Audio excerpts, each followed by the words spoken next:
Островагийн их сургуулийн анагаах ухааны факультет симуляцийн шин төв нээлээ гинэ. 15 төрлийн кабинет бүхий симуляцийн энэхүү төвд тус сургуулийн оюутнууд амьд хүн дээр тэр бүр турших боломжгүй байдаг ажиллагаануудыг хийж үзэх боломжтой болжээ. За түргэн тусламж, их барих, анатом, хагалгааны гих зэрэг кабинетууд энд байрлаж байгаа гэж шүү. Энд байгаа манекенуудад багш эсвэл лаборант зүрх судасны даралт болон цохилтыг нь тохируулж өгөх боломжтойгоос гадна манекен нь хүний дуу хоолойнд ч хариу үйлдэл үзүүлэх чадвартай гинэ.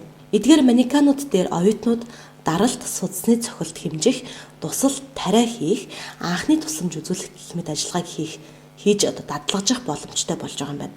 Харин хагалгааны кабинетад оюутнууд өвдөгний дурангийн хаалгааг хийж турших боломжтой. Островагийн их сургуулийн эмнэлгийн эмчийн хэлснээр дурангийн хаалгаа хийхэд ориентац буюу хаана юу байрлалыг мэддэг байх нь хамгийн чухал учраас шууд жинхэнэ хагалгааны өрөөнд орж үзэхээс өмнө ийм симуляц дээр туршиж үзэх боломжтой байх нь маш чухал ач холбогдолтой гэж хэлсэн байна. Их барих болон төрсний дараах тасгийн симуляцч бас энд байрлаж байгаа гинэ. Симуляцийн төвөн зөвхөн анагаах ухааны гэлтгүй бүх салбарын боловсролд маш чухал ач холбогдолтой. Ийм төвтэй болсноор манай төгсөгчид үнэхээр элит эмчнэр болно гэж итгэж байгаа хэмээн сургуулийн удирдлага сэтгэгдлээ хуваалцсан байна.